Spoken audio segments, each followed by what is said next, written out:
C'è un vecchio film degli anni '80, della fine degli anni '80, intitolato Dead Letter Office, l'ufficio delle lettere morte.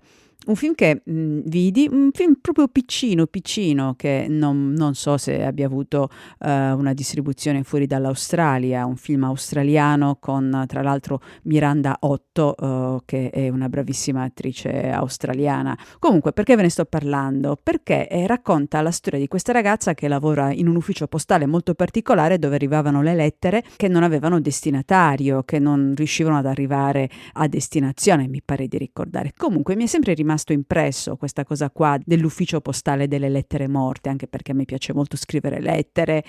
Quando viaggiavo per il mondo e non avevo una fissa dimora, mi arrivavano le lettere al poste restante. Insomma, mi piace molto tutta questa situazione di ufficio postale. Ebbene, oggi, grazie alla newsletter giornaliera Le letterine di Stefano Mirti, ho scoperto che esiste un'isoletta in Giappone, un'isoletta che si chiama Awashima, dove c'è un piccolo ufficio postale dove arrivano le lettere che non sono mai arrivate a destinazione. Non ho capito bene se arrivino da tutto il mondo o solo dal Giappone, penso da tutto il mondo, e sono andata a cercarmelo poi su Wikipedia e l'ho trovato, l'ufficio del postale, Missing Post Office, l'ufficio postale delle cose scomparse, un piccolo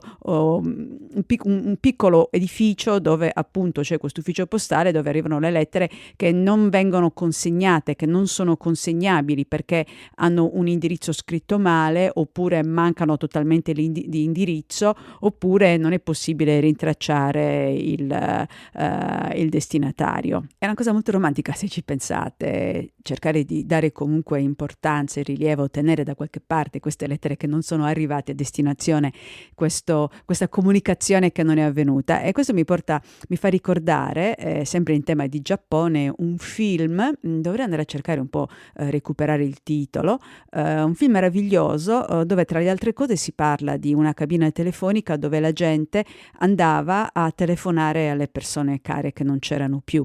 Non facevano delle vere telefonate, prendevano il ricevitore e parlavano, quindi si sfogavano. E ho scoperto che questa cabina telefonica esiste realmente in un parco e che la gente effettivamente va lì per parlare con quelli che non ci sono più.